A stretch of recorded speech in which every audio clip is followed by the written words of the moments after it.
সূত্রের খবর, বাংলায় 2 থেকে 3 দফায় ভোট হতে পারে। প্রথম দফায় ভোট হতে পারে 15 এপ্রিলের পর। অন্যদিকে কেরল ও তামিলনাড়ুতে 1 দফায় ভোট হতে পারে বলে এই সূত্র মারফত খবর। এইমাত্র বিরাট বড় খবর ঘোষণা হলো বাংলায় ভোট। পশ্চিমবঙ্গ সহ 5 রাজ্যে ঘোষণা হলো নির্বাচনের নির্ঘণ্ট। দিল্লিতে বিজ্ঞান ভবনের বিকেল 4টায় সাংবাদিক বৈঠক করে ঘোষণা করলেন নির্বাচন কমিশন জ্ঞানেশ কুমার নেতৃত্বাধীন ফুল বেঞ্চ। খবর উঠে আসছে 23 এবং 29 এপ্রিল হবে ভোট গ্রহণ। ফল প্রকাশ হবে 4ই মে। বাংলায় প্রথম দফায় 152টি আসনে ভোট, দ্বিতীয় দফায় 142টি আসনে ভোট এবং 2021 সালের বিধানসভা নির্বাচন হয়েছিল 8 দফায়, আর এবার 2 দফায় ভোট হবে। কমিশন সূত্রে খবর, কম দফায় ভোট হলেও পশ্চিমবঙ্গের রাজনৈতিক হিংসার কথা মাথায় রেখে বিপুল সংখ্যক কেন্দ্র বাহিনী এবং পর্যবেক্ষক নিয়োগ করা হবে। অবাধ এবং শান্তিপূর্ণ ভোট করতে কমিশন বদ্ধপরিকর। শুধু পশ্চিমবঙ্গ নয়, পশ্চিমবঙ্গ ছাড়াও ভোট হচ্ছে অসম, তামিলনাড়ু, কেরল এবং পুদুচেরিতে। ভোটের নির্ঘণ্ট রবিবার ঘোষণা করেছে কমিশন। কিছুদিন আগেই কমিশনের ফুল বেঞ্চ কলকাতা থেকে ঘুরে গিয়েছে। বৈঠকে সব দলই কম দফায় ভোটের আবেদন জানিয়েছিল। আগের চেয়ে এবারের ভোটের দফা অনেকটাই কমিয়ে দেওয়া হয়। পশ্চিমবঙ্গে ভোটার তালিকায় বিশেষ সংশোধনের প্রক্রিয়া এখনও শেষ হয়নি। কয়েক লক্ষ নাম এখনও বিবেচনাধীন হিসেবে রয়েছে। এখনও অতিরিক্ত কোনো তালিকা প্রকাশ হয়নি।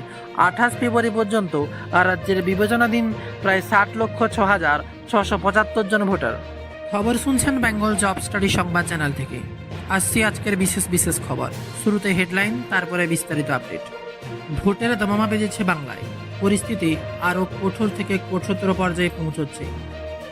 ব্রিগেডে মোদি রেকর্ডের পরই এবার ভোটের দিনক্ষণ ঘোষণা। এবার অপেক্ষায় গোটা বাংলার মানুষ। কত দফায় ভোট হবে? দ্বিতীয় দফা নাকি তৃতীয় দফা? যদিও শুভেন্দু অধিকারী বলছেন 3 দফায় হোক বা 2 দফায়, ভোট যত কম দফায় হবে ততই ভালো। পূর্বে যারা 8 দফা ভোটে রাজি হয়েছিল, এবার তারাই 2 দফা 3 দফা ভোটের জন্য প্রস্তুত।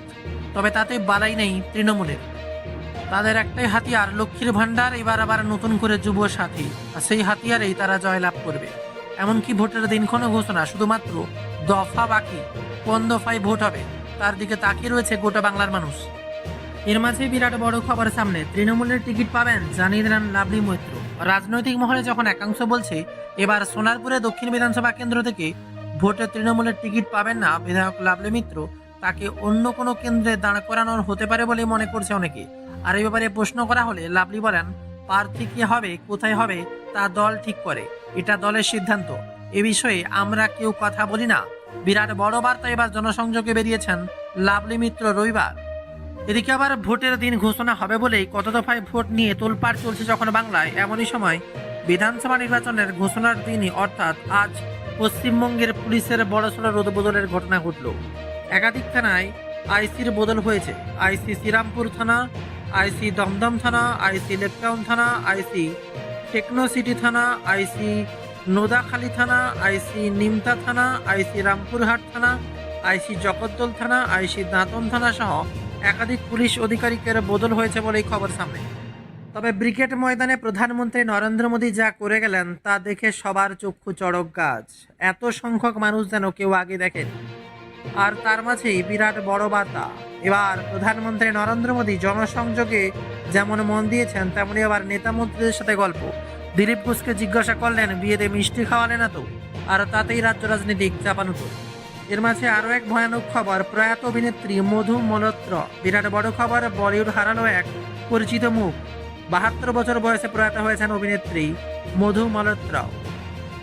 আর একদিকে যেখানে ভবানীপুরে কে লড়বে মমতার মুখোমুখি তা নিয়ে প্রশ্ন তুলছে, তার মাঝে আগেই হার স্বীকার করে নিলেন শুভেন্দু অধিকারী। নন্দীগ্রামে লড়তে চাই, আমায় জিজ্ঞাসা করলে বলবো নন্দীগ্রামে লড়তে চাই। বিরাট বড় খবর, সাংবাদিকদের সামনে এমনটাই বললেন রাজ্যের বিরোধী দলনেতা শুভেন্দু অধিকারী। পাশাপাশি তার দাবি, এরপর পার্টি যা সিদ্ধান্ত নেবে তাই হবে। পার্টি বা অন্য কোথাও দাঁড়াতে বললে তিনি পিছু হটবেন না বলে জানিয়েছেন শুভেন্দু। তার প্রথম পছন্দ হচ্ছে নন্দীগ্রাম, সেটা আজ বলে দিলেন রাজ্যের বিরোধী দলনেতা। আর এদিকে আবার ভোট আসতেই তোলপাড়, আবারও প্রার্থী নিয়ে ক্ষোভ। দলবদল আবারও শুরু হবে নাকি? প্রার্থী ক্ষোভ তৃণমূলের অন্দরে। বাঁকুড়ার ওন্দার নিকুঞ্জপুরের বিভিন্ন এলাকায় বহিরাগত প্রার্থী চাই না লেখা পোস্টারে দেখা গেছে নিচে লেখা তৃণমূল কংগ্রেসের কর্মীবৃন্দ। গত বিধানসভায় নির্বাচন ওন্দা কেন্দ্রে তৃণমূলের হাত থেকে ছিনিয়ে নিয়েছে বিজেপি। আর এবার তৃণমূলের একাংশের দাবি করেছে নির্বাচনের আগে স্থানীয় প্রার্থী দেওয়ার জন্যই এই পোস্টার দেওয়া হয়েছে। ওন্দা ব্লকে আহ্বায়ক উত্তম কুমার বিট বলেন, পোস্টার কারা দিয়েছে তা জানা নেই। তবে একদিকে যেখানে ভোটের দিন ঘোষণা হয়ে গেল, অপরদিকে আবার ঝুলে থাকা 60 লক্ষের ভবিষ্যৎ স্পষ্ট হতে আর কদিন লাগবে। রবিবার বিধানসভা ভোটের নির্ঘণ্ট ঘোষণা হতে চলেছে। আর নির্বাচন কমিশন কলকাতা হাইকোর্টে নিযুক্ত 700-র বেশি বিচার বিভাগের আধিকারিক আইএসআই তথ্যগত অসঙ্গতি যাচাই করছেন। 28 ফেব্রুয়ারি অসম্পূর্ণ তালিকায় 60,06,675 জন বিবেচনাধীন ছিলেন। একের পর এক খবর। 28 ফেব্রুয়ারি অসম্পূর্ণ তালিকায় 60,06,675 জন বিবেচনাধীন ছিলেন। এখনো পর্যন্ত প্রায় 18 লক্ষ নাম নিষ্পত্তি হয়েছে বলে এই খবর। ভোট ঘোষণার পরেও প্রার্থীদের মনোনয়ন জমা দেওয়ার আগেই বিরোধীদের বিরাট বড় বার্তা। তবে তারই মাঝেই গ্যাসের সিলিন্ডার নিয়ে তোলপাড় বাংলা। গোটা দেশও একই অবস্থা। সিলিন্ডার নিয়ে এবার বড় পদক্ষেপ করলো দিল্লি সরকার। আর রেখা গুপ্তর নেতৃত্বাধীন দিল্লি সরকার 8 পদক্ষেপের অগ্রাধিকার তালিকা ঘোষণা করেছে, যাতে রেস্তোরাঁ, শিক্ষা প্রতিষ্ঠান সহ গুরুত্বপূর্ণ ব্যবসায় নিয়মিত এলপিজি সরবরাহ নিশ্চিত করা যায়। দৈনন্দিন প্রায় 1800 বাণিজ্যিক সিলিন্ডার বরাদ্দের জন্য রেস্তোরাঁ, যেখানে সিলিন্ডার নিয়ে বড় পদক্ষেপ দিল্লি সরকার। রেখা গুপ্তের নেতৃত্বে দিল্লি সরকার 8 পদক্ষেপ অগ্রাধিকার তালিকা ঘোষণা করেছে, যাতে রেস্তোরাঁ ও শিক্ষা প্রতিষ্ঠানগুলো গুরুত্বপূর্ণ ব্যবসায় নিয়মিত এলপিজি সরবরাহ নিশ্চিত করা যাবে। দৈনন্দিন প্রায় 1800 বাণিজ্যিক সিলিন্ডার বরাদ্দের মধ্যে রেস্তোরাঁ এবং খাবারের জায়গায় সর্বাধিক 42% পাবে, অর্থাৎ 762 সিলিন্ডার। স্কুল, হাসপাতাল, রেলওয়ে এবং বিমানবন্দরকে সর্বোচ্চ অগ্রাধিকার দেওয়া হয়েছে, অর্থাৎ এখনও রান্নার গ্যাসের ক্রাইসিস কাটছে না। তবে সময় আর অপেক্ষা খুব কম। বাংলায় 3 দফায় ভোট, জানতে আর কয়েক ঘন্টার অপেক্ষা। সূত্রের খবর, পশ্চিমবঙ্গের আসন্ন বিধানসভা ভোটে হতে চলেছে 3 দফায়। প্রথম দফা 22 এপ্রিল এবং দ্বিতীয় তৃতীয় দফা যথাক্রমে 26 এবং 30 এপ্রিল। খবর সূত্র মারফত আরও খবর মিলছে, ভোট গণনা হতে পারে 3 মে। তবে এবারের পাকাপাকি খবর জানতে অপেক্ষা করতে হবে বিকেল 4টে পর্যন্ত, কারণ বিকেলেই জাতীয় নির্বাচন কমিশন পশ্চিমবঙ্গ সহ 5টি রাজ্যের বিধানসভা ভোটের নির্ঘণ্ট ঘোষণা করতে শোনা গিয়েছে বলেই খবর। এবার দেখা যাক কি তথ্য উঠে আসে। তবে তার মাঝে বিরাট বড় খবর, ভোটের দিন ঘোষণা নিয়ে বার্তা ফিরিয়াদ হাকিম। নির্বাচন কমিশন আজ নির্ঘণ্ট প্রকাশ করবেন বিকেল 4টে নাগাদ। এই প্রসঙ্গে পশ্চিমবঙ্গের মন্ত্রী ও কলকাতার মেয়র ফিরিয়াদ হাকিম বলেন, তারা অবশ্যই তারিখ ঘোষণা করবে, তবে আমাদের তাতে কোনো প্রভাব নেই। আমাদের সংগঠন মানুষের সঙ্গে সম্পর্ক সারা বছর থাকে। মানুষ তৃণমূলের পাশে আছে। বিজেপি যদি 20টা আসন পায় তাও যথেষ্ট। এর মাঝে আবহাওয়ার খবরকে কোনোভাবে বাদ দেওয়া যাচ্ছে না। কলকাতায় বজ্রবিদ্যুৎ সহ বৃষ্টি মঙ্গলবার পর্যন্ত অবস্থান করছে। কলকাতা সহ দক্ষিণবঙ্গে ঝড় বৃষ্টির পূর্বাভাস দিয়েছে আলিপুর আবহাওয়া দপ্তর। কয়েকটি জেলায় বৃষ্টি প্রায় 70 কিলোমিটার বেগে ঝড়ো হাওয়া বইতে পারে বলেই খবর। উত্তরবঙ্গে ভারী বৃষ্টির সম্ভাবনা রয়েছে। উত্তরবঙ্গ থেকে ছত্তিশগড় হয়ে উড়িষ্যা পর্যন্ত বিস্তীর্ণ অক্ষরেখা প্রভাব এবার বঙ্গোপসাগরে প্রায় প্রচুর জলীয় বাষ্প ঢুকছে। আর এর জেরে দক্ষিণবঙ্গের জেলাগুলিতে মাঝারি বৃষ্টিপাত চলতে পারে বলেই খবর। রবিবার থেকে মঙ্গলবার পর্যন্ত সতর্কতা জারি করা হয়েছে।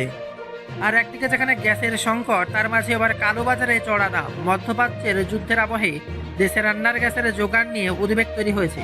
এর ফলে অস্বাভাবিকভাবে বেড়েছে চাহিদা।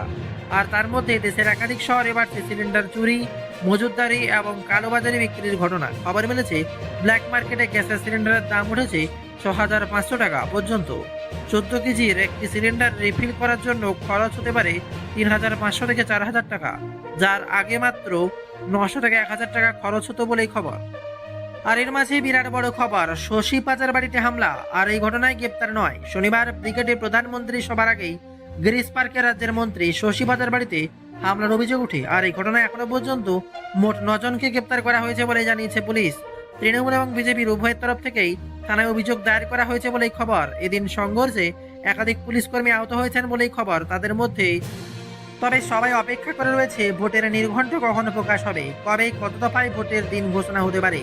রবিবার পশ্চিমবঙ্গ সহ 5টি রাজ্যের বিধানসভা ভোটের দিনক্ষণ ঘোষণা হতে পারে বলেই খবর জাতীয় নির্বাচন কমিশনের তরফ থেকে। দিল্লির বিজ্ঞান ভবনে বিকেল 4টে সাংবাদিক বৈঠক করে ঘোষণা করা হতে পারে। সূত্রের খবর, বাংলায় 2 থেকে 3 দফায় ভোট হতে পারে। প্রথম দফায় ভোট হতে পারে 15 এপ্রিলের পর। অন্যদিকে কেরল ও তামিলনাড়ুতে 1 দফায় ভোট হতে পারে বলে এই সূত্র মারফত খবর। এইমাত্র বিরাট বড় খবর ঘোষণা হলো, বাংলায় ভোট। পশ্চিমবঙ্গ সহ 5 রাজ্যে ঘোষণা হলো নির্বাচনের নির্ঘণ্ট। দিল্লিতে বিজ্ঞান ভবনের বিকেল 4টে সাংবাদিক বৈঠক করে ঘোষণা করলেন নির্বাচন কমিশন জ্ঞানেশ কুমার নেতৃত্বাধীন ফুল বেঞ্চ। খবর উঠে আসছে 23 এবং 29 এপ্রিল হবে ভোট গ্রহণ, ফল প্রকাশ হবে 4ই মে। বাংলায় প্রথম দফায় 152টি আসনে ভোট, দ্বিতীয় দফায় 142টি আসনে ভোট এবং 2021 সালের বিধানসভা নির্বাচন হয়েছিল 8 দফায়, আর এবার 2 দফায় ভোট হবে।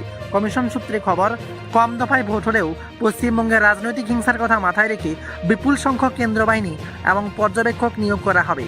অবাধ এবং শান্তিপূর্ণ ভোট করতে কমিশন বদ্ধপরিকর। শুধু পশ্চিমবঙ্গ নয়, পশ্চিমবঙ্গ ছাড়াও ভোট হচ্ছে অসম, তামিলনাড়ু, কেরল এবং পুদুচেরিতে। ভোটের নির্ঘণ্ট রবিবার ঘোষণা করেছে কমিশন। কিছুদিন আগেই কমিশনের ফুল বেঞ্চ কলকাতা থেকে ঘুরে গিয়েছে। বৈঠকে সব দলই কম দফায় ভোটের আবেদন জানিয়েছিল। আগের চেয়ে এবারের ভোটের দফা অনেকটাই কমিয়ে দেওয়া হয়। পশ্চিমবঙ্গে ভোটার তালিকায় বিশেষ সংশোধনের প্রক্রিয়া এখনও শেষ হয়নি। কয়েক লক্ষ নাম এখনও বিবেচনাধীন হিসেবে রয়েছে। এখনও অতিরিক্ত কোনো তালিকা প্রকাশ হয়নি। 28 ফেব্রুয়ারি পর্যন্ত রাজ্যের বিবেচনাধীন প্রায় 60,06,675 জন ভোটার। খবর শুনছেন বেঙ্গল জব স্টাডি সংবাদ চ্যানেল থেকে। আসছি আজকের বিশেষ খবর। শুরুতে হেডলাইন, তারপরে বিস্তারিত আপডেট। ভোটের দামামা বেজেছে বাংলায়, পরিস্থিতি আরও কঠোর থেকে কঠোরতর পর্যায়ে পৌঁছচ্ছে। ব্রিগেডে মোদি রেকর্ডের পরই এবার ভোটের দিনক্ষণ ঘোষণা। এবার অপেক্ষায় গোটা বাংলার মানুষ। কত দফায় ভোট হবে, দ্বিতীয় দফা নাকি তৃতীয় দফা? যদিও শুভেন্দু অধিকারী বলছেন 3 দফায় হোক বা 2 দফায়, ভোট যত কম দফায় হবে ততই ভালো। পূর্বে যারা 8 দফা ভোটে রাজি হয়েছিল, এবার তারাই 2 দফা 3 দফা ভোটের জন্য প্রস্তুত। তবে তাতে বালাই নেই তৃণমূলের। তাদের একটাই হাতিয়ার, লক্ষ্মীর ভাণ্ডার। এবার আবার নতুন করে যুব সাথী, আর সেই হাতিয়ারেই তারা জয়লাভ করবে। এমনকি ভোটের দিনক্ষণ ঘোষণা, শুধুমাত্র দফা বাকি। কোন দফায় ভোট হবে তার দিকে তাকিয়ে রয়েছে গোটা বাংলার মানুষ। এর মাঝে বিরাট বড় খবর সামনে, তৃণমূলের টিকিট পাবেন জানিয়ে দিলেন লাভলি মৈত্র। রাজনৈতিক মহলে যখন একাংশ বলছে এবার সোনারপুরে দক্ষিণ বিধানসভা কেন্দ্র থেকে ভোটে তৃণমূলের টিকিট পাবেন না বিধায়ক লাভলি মিত্র, তাকে অন্য কোনো কেন্দ্রে দাঁড় করানোর হতে পারে বলে মনে করছে অনেকে। আর এই ব্যাপারে প্রশ্ন করা হলে লাভলি বলেন, প্রার্থী কি হবে, কোথায় হবে তা দল ঠিক করে, এটা দলের সিদ্ধান্ত। এ বিষয়ে আমরা কেউ কথা বলি না। বিরাট বড় বার্তা এবার জনসংযোগে বেরিয়েছেন লাভলি মিত্র রবিবার। এদিকে আবার ভোটের দিন ঘোষণা হবে বলেই কত দফায় ভোট নিয়ে তোলপাড় চলছে যখন বাংলায়, এমনই সময় বিধানসভা নির্বাচনের ঘোষণার দিনই অর্থাৎ আজ পশ্চিমবঙ্গের পুলিশের বড়সড় রদবদলের ঘটনা ঘটল। একাধিক থানায় আইসির বদল হয়েছে। আইসি শ্রীরামপুর থানা, আইসি দমদম থানা, আইসি লেকটাউন থানা, আইসি টেকনো সিটি থানা, আইসি নোদাখালী থানা, আইসি নিমতা থানা, আইসি রামপুরহাট থানা, আইসি জগদ্দল থানা, আইসি দাঁতন থানা সহ একাধিক পুলিশ আধিকারিকের বদল হয়েছে বলেই খবর সামনে। তবে ব্রিগেড ময়দানে প্রধানমন্ত্রী নরেন্দ্র মোদী যা করে গেলেন তা দেখে সবার চক্ষু চড়ক গাছ। এত সংখ্যক মানুষ যেন